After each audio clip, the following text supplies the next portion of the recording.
Okay, so welcome back, and like I said, I'll hand out the homework this afternoon in your boxes. That'll be homework 4. It'll be due on the 11th. Okay, and we want to finish atoms today, and what we're going to do today is really talk about the spectra of the different atoms. Now that you have been introduced to the fine structure, behavior of particularly hydrogen, and introduced to radiative corrections, you know something about the energies and how they get shifted and split, why, in particular, why they're being split, which is spin orbiting.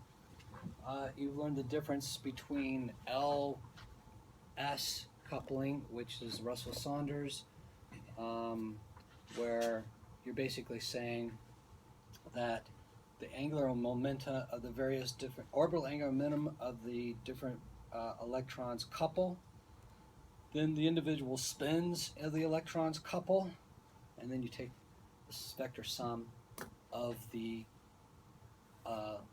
total angular momentum of all the electrons added together, vector sum, and the spin vector sum of all the spins, and then you take their product together, okay, or dot product.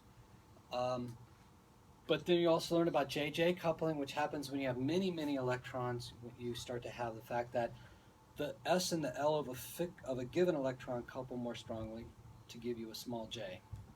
And then you take all the j's of the individuals and you vector sum those. That's why you call it JJ coupling, because you're coupling all the j's to get the overall j. And what happens is that it's just a question of which kind of interaction energy is stronger, and the order of the strength of these different interactions gives you the outlying energy structure, or the overall energy structure of the orbitals of the atom and its states. And we came to the conclusion that, hope this is big enough to see in the lecture, this is 2s plus 1, this is pi, the parity, and then L and J. And this was the vector sum of all the j's, this is the vector sum of all the L's, and this is the vector sum of the spins, okay, which are spin up, spin down, okay, and then this is the parity. And to remind you, you can only have odd parity if you have an odd number of electrons. And basically the vector sum of their L's is an odd number. Then you get odd parity, and if the vector sum of the L's is an even number, you can get even parity. All right. We talked about Hardy-Frock, how you get these wave functions, and then with the various energies of how the orbitals fill up. So most atoms spend their lifetimes in what we call the ground state, which is to mean that all of their electrons are filling the shells, you know, or the subshells, and then the outer electrons are at the lowest energy states, the most tightly bound. Okay, the ground state. Ground state effectively means when you take all the electrons, they're in the most tightly bound configuration. Okay, and so this is the way that they filled up in ground state as you went up in Z. Each one of these is called a subshell. Okay, I'm going to be using that term, subshells. Okay, 2s is a subshell. 2p is a subshell. That subshell fits 6 electrons. Okay, spin up, spin down in the little l plus 1. Spin up, spin down in the little l of 0, and spin up, spin down in the little l of minus 1. That forms the 2p subshell in the n equals 2 principal level. 3s, 2 electrons, 3p, 6 electrons, 4s, 2 electrons. But notice that there was a shift in the energy. This has to do with something that we're calling shielding.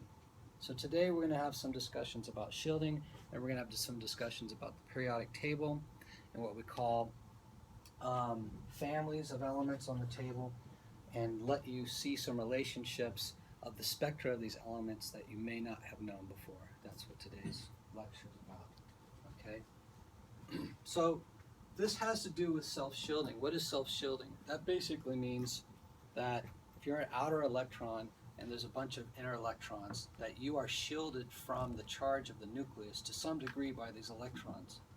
And we're going to find out that that shielding has very particular behaviors that are related to spin and the angular momentum of the individual electrons, and whether you're an electron that's in a completely filled subshell, or whether you're an electron that's in an unfilled outer subshell. Okay, for example, if you're talking about an element which only has 2 electrons in the 2p shell, and that would be a partially filled subshell. Okay, and if you were an electron, one of the outer electrons in a partially filled subshell, there's a particular order to which what your quantum numbers will be as to what your energy will be, what the energy of the atom will be, and that'll make more sense as we get further into it, if that was esoteric. Well, I check if you can actually see the screen to some degree. God, it's horrible. All right, just stay that way, will you? Oh, I know what happens. I walk in front of it and then it changes, right? Yep, that's what happens. Okay. All right, so we're going to talk about this today. I don't want to walk in front of the screen. Okay.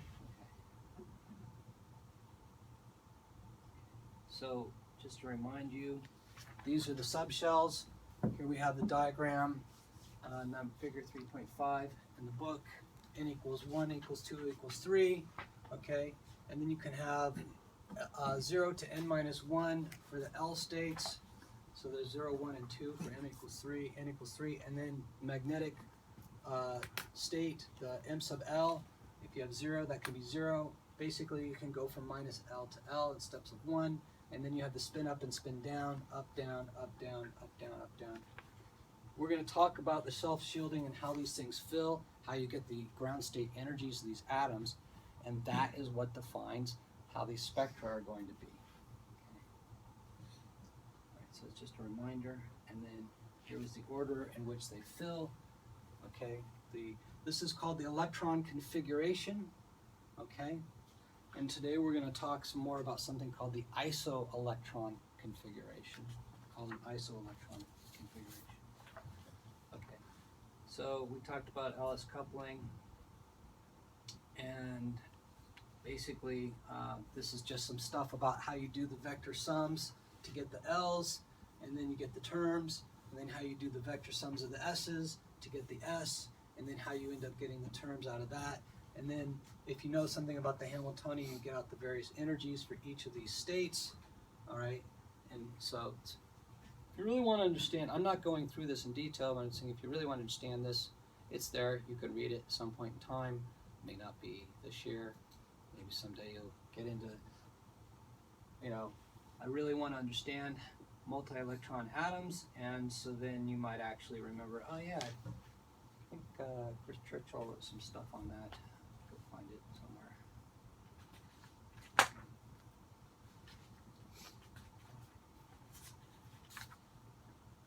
So there's another example of that. Zip, zip, zip, JJ coupling, we did that. I'm not going to review it. Then here is, I'm sorry I'm going so far ahead, but I'm just getting back to where we were. This is how you get the oscillator strengths of all these transitions in multi-electron atoms, sort of the basic of the basics of the theory, and then averaging over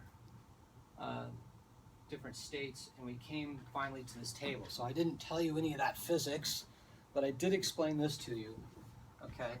And that is that, looks pretty good actually. That is that you can have what's called the term averaged transition. Remember, I ended with this last time. You have the J equals a half, the J equals 3 halves. This is the P odd parity. This is the S. This is the ground state of hydrogen. This is the first excited state.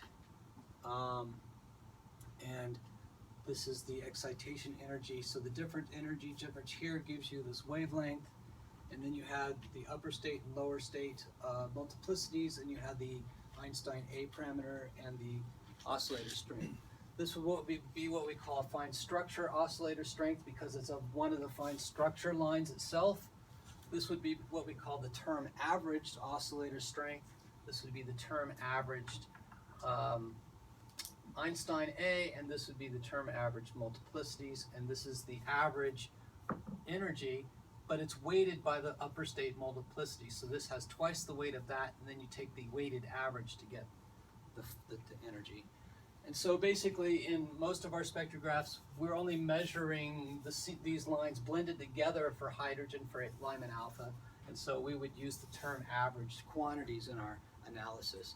If we're looking at metal lines where the doublet's separated so that we can get each of them resolved separately in the spectrum, such as, say, for magnesium 2, where the energy differences between the J of 3 halves and the J of 1 half of the upper state is significant. It's 0.01 something eV, which translates to a 7 angstrom difference between the fine structure doublets. Okay, so you would have to have a very crude spectrograph to not resolve them.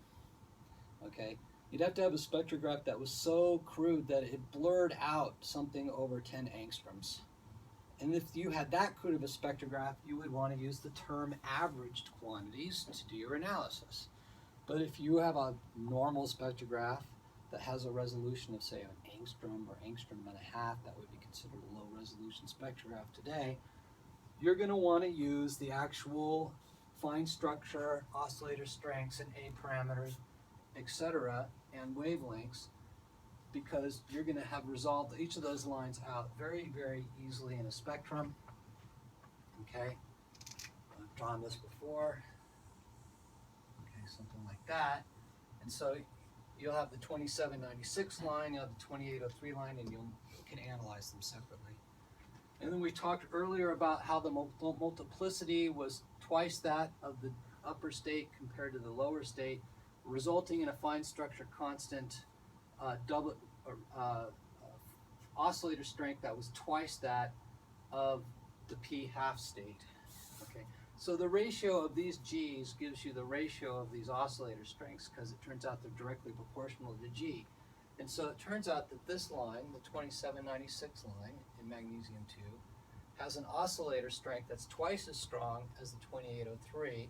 So in many applications, unless the lines become saturated, and we'll talk about what that means later, in many applications you'll see at the equivalent width of the 3 halves transition, the higher energy transition, which is at the bluer wavelength, that its equivalent width will be twice that of the redder member of the fine structure doublet. Okay. For a lot of lines, we also found that in multiplets you can have 5:1:9 ratios, and 20:1:5 ratios, and things like that for other transitions. But for these S1 half P3 halves doublets, normally you get this effect. Okay. Sometimes these are also called 0-volt transitions.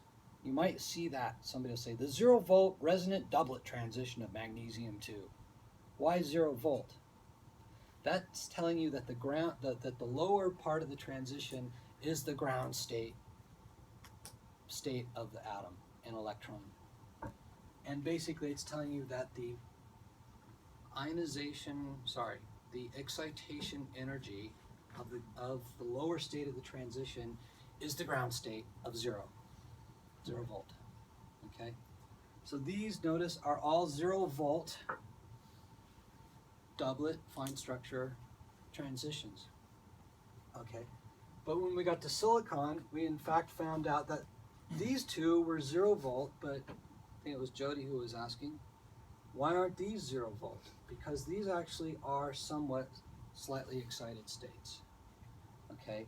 And I'm going to show the picture of the silicon 2 structure hopefully today. Because if I don't, well, I've self-proclaimed that today's the last day. But it's in the book, if you're like super duper curious, as opposed to just super curious. Where's the laughter? I chuckled. You chuckled? Good. Yeah. Okay, good. Okay, so, right. if you go through the dipole calculation that we did before, it's very much more complicated for this is equation 3.53, etc. It's much more complicated for multi-electron atoms, but in the end, you get this set of selection rules. So table 3.6 is your penultimate selection rule table, okay, for dipole transitions. But I even went further. Here are the dipole transitions, okay? Now, if you take higher order terms of the interaction Hamiltonian and sandwich them between the wave functions, and you take the overlap integral and you get out blah blah blah, the overlap integrals, if you remember all that, the higher order terms of the expansion, the first higher order term would be the magnetic dipole. Then you go to the next higher order term, and it's called the electric quadrupole, okay? So that's called M1 for the magnetic dipole, E2 for the electric quadrupole, and E1 for the electric dipole. So you might hear people say E1 transition, the M2 transition, okay? Now, the Einstein A's of these are dipoles, are about 10 to the 8 seconds, okay? Which means the E folding time is on the order of 10 to the minus 8 seconds. So if an electron goes up to an upper state, if there are lower states for which these conditions hold, the parity would change, delta J would change by 0 plus minus 1, Mj by 0 plus or minus 1, or delta L, or delta Mj, delta S, and then the little quantum numbers also have to follow these behaviors. Then if you get those conditions, electrons looking downstairs, and it's like, oh, well, there's one that obeys the dipole selection rules. That turns out that's because that lower state's wave function resonates with a strong dipole moment to the upper state the electron's in. Down it goes, and the E folding time for that is like 10 to the minus 8 seconds.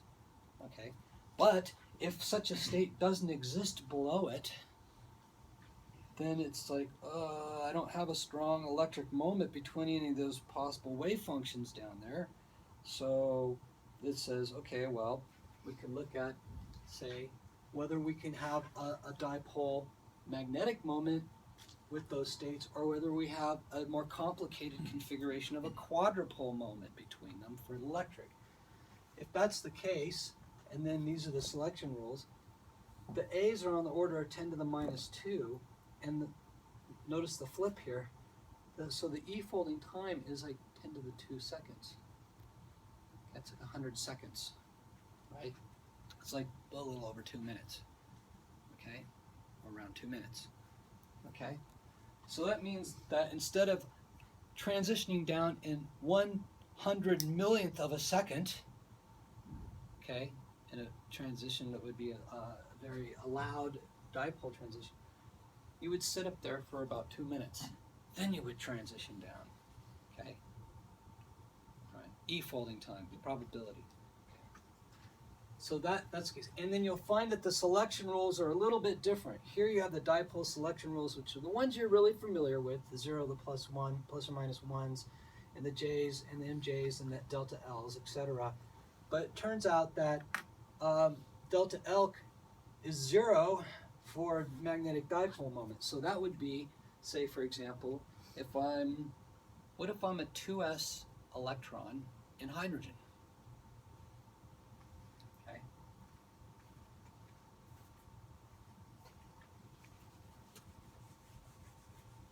Here's an energy diagram of hydrogen.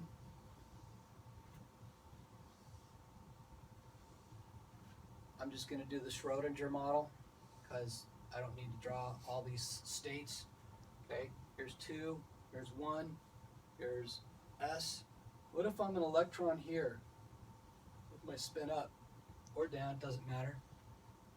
Can I transition down there according to the dipole rules?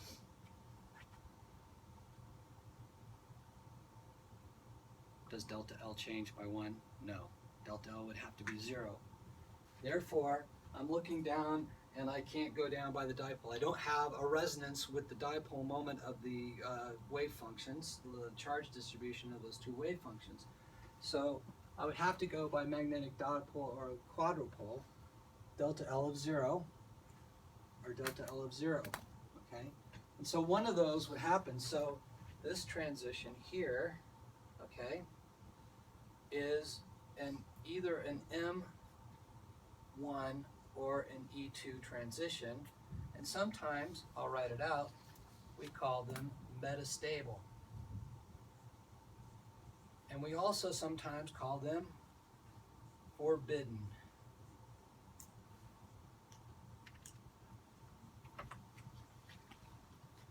Now I'm going to take a second to teach you something that Renee's going to teach you, in the hopes that if he's already taught you, I will help cement his lesson, or if he hasn't said it to you or taught it to you yet, that you'll be like, yeah, we already learned that. And it will cement even further.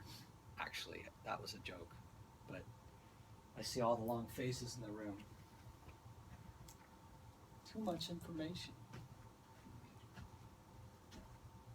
If a photon comes in,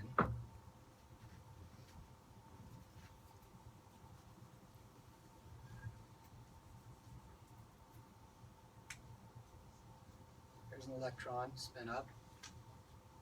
It's supposed to be an arrow up. Okay. A photon comes in and has, say, enough energy, the right energy to get you up here, the 12-15 angstrom Lyman alpha photon. Okay. The electron is going to naturally, because of the strong propensity of this electric dipole, is going to transition here. Okay. And that's what's going to happen with the photon. Okay. But, so in other words, in absorption, you almost always get a dipole transition, unless there's some very special circumstances. But let's figure out, how do you get an electron into the metastable 2s state of hydrogen if you're in a gas?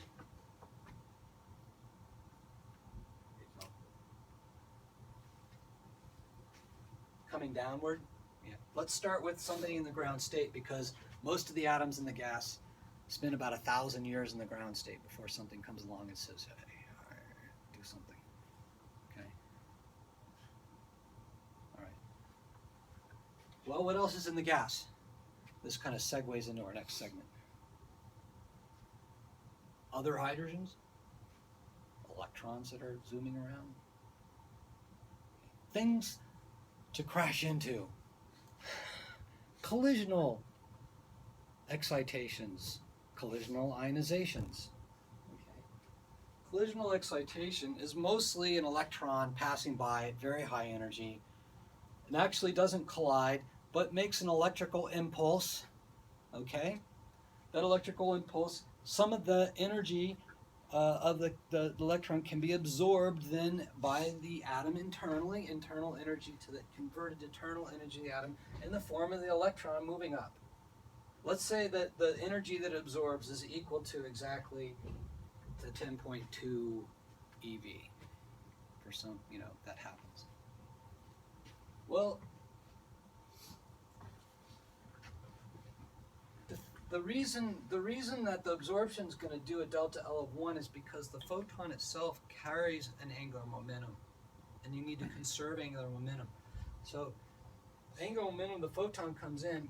One of the things, besides the propensity for that within the dipole moment, also you conserve angular momentum, because the photon's angular momentum, which is 1 unit of h bar, the electron goes from 0 to 1. So when the photon gets absorbed and disappears, the atom now is holding that angular momentum.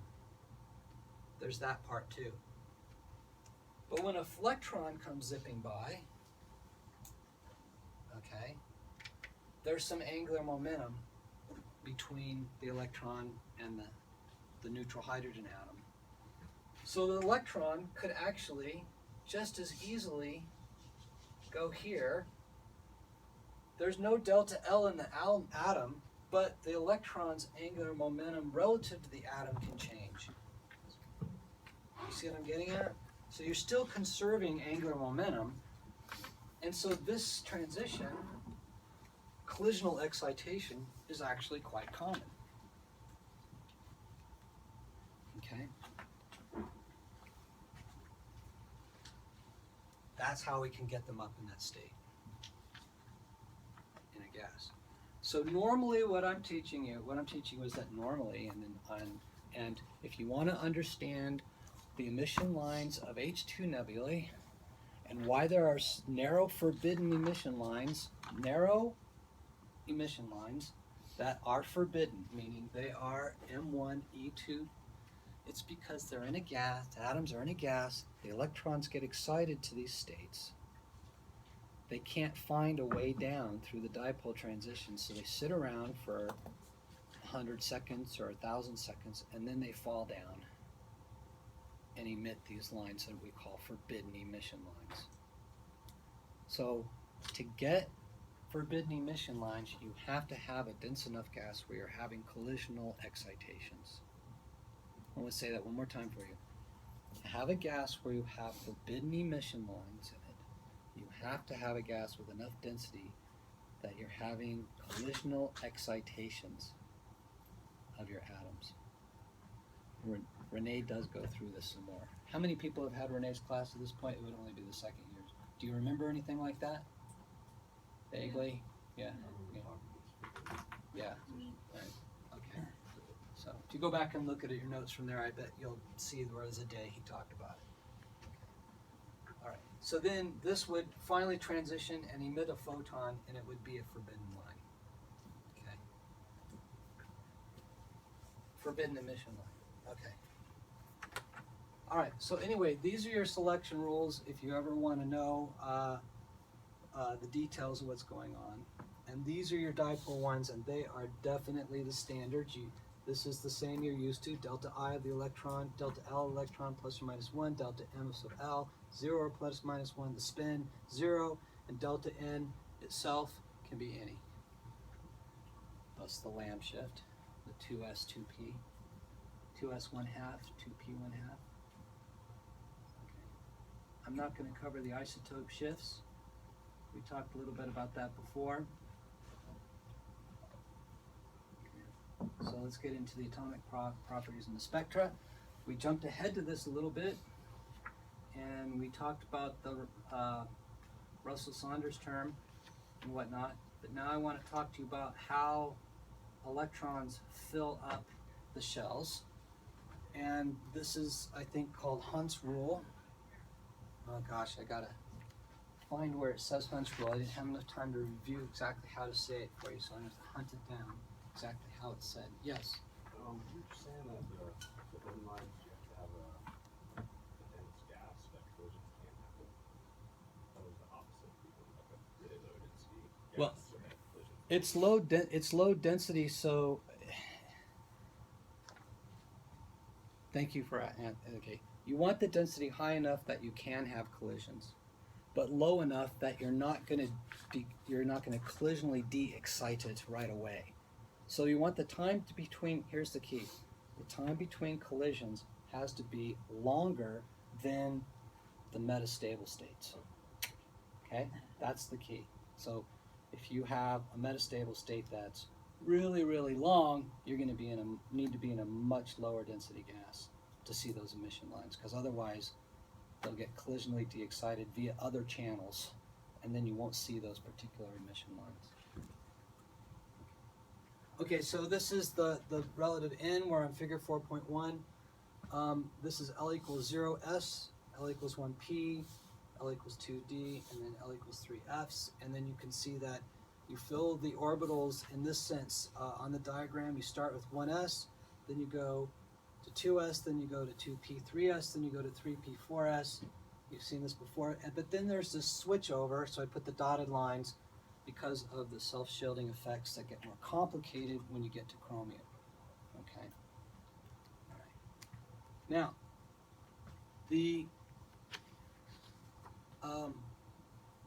when you fill the S shell, you first fill it with the spin up.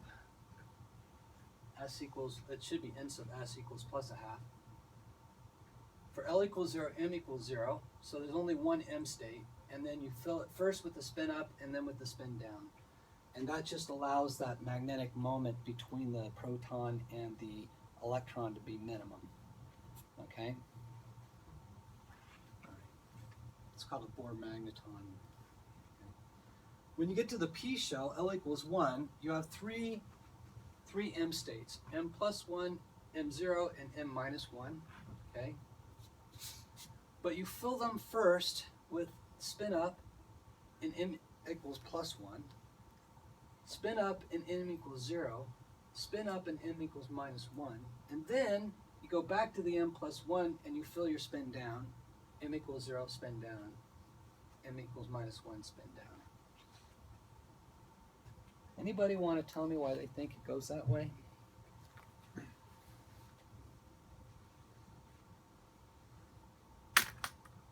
Okay, well, you want the atom to be in the lowest energy state. That's what's called the ground state. Okay, let's say you filled the 1s shell and the 2s shell, and now you're going to fill the 2p shell.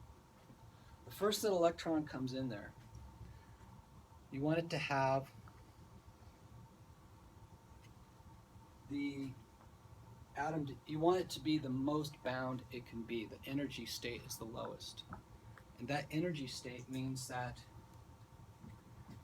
the closer it is to the the closer it is to the nucleus, the more bound it is. The more it fills the force, the more bound it is of attraction.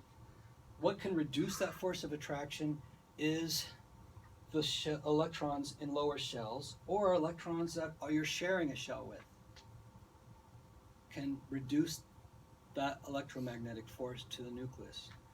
Now, in this case, you've got two inner subshells that are filled. They're kind of like a core, 1s, 2s, and then you're coming in, so you are shielded by those two.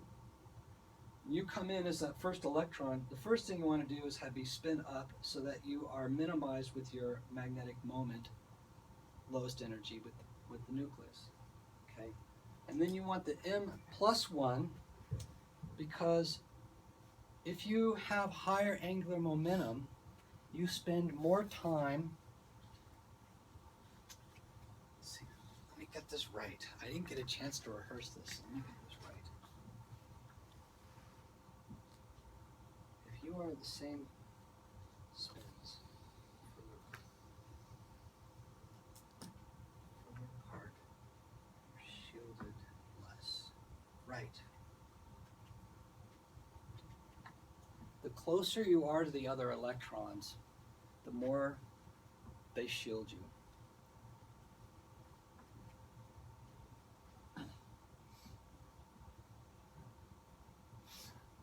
No, it's the other way around. The closer you are to electrons, the more they disturb your energy and cause you to be in a more agitated state. That's it. So if you came into the m equals 0 state, your angular momentum would be 0. You would spend a lot of time inside the other shells, right? 0 angular momentum, you're on radial orbits, if you want to think of it classically. And so you spend more time being disturbed by the inner electrons, and that disturbing causes you to be in a higher agitated state.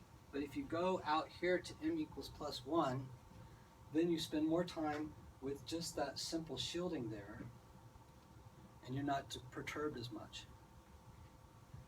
Then you go to the m0 and then to the m minus 1. And the reason the spin states is because the m plus 1 axis might be this way. So the angular momentum is around this way. The m equals 0 is radial, randomly, and then the m plus 1 is this way. If you put in an electron here and then here, they're both going to be in the same space along one of the axes. You see what I'm saying? But if you put it here, it's going to be along the axis this way. So these electrons are not shielding each other as much, and therefore more tightly bound.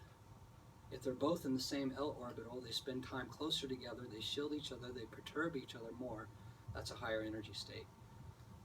You can only have 2 electrons in one configuration, right? You'd have to have spin up, spin down. But the spin up, spin down in one L state is a higher energy state than having a spin up and a spin up in 2 orbits that are farther away from each other. Electrons spending more time further away from each other. Okay? So that's why they fill up that way. I think I did a pretty poor explanation of that. But I think I would like to think that it was well written in the text of the book.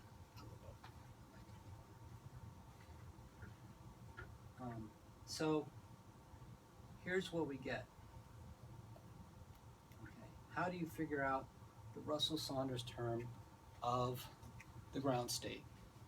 Okay, well, first of all, you know that J equals L plus S or L minus S or L plus S. Okay, but it turns out to get the ground state, here's Hund's rule. I hope it's got in here. It's basically, let me get this right. I think Hund's rule is right here. We want the highest L state, and there we go.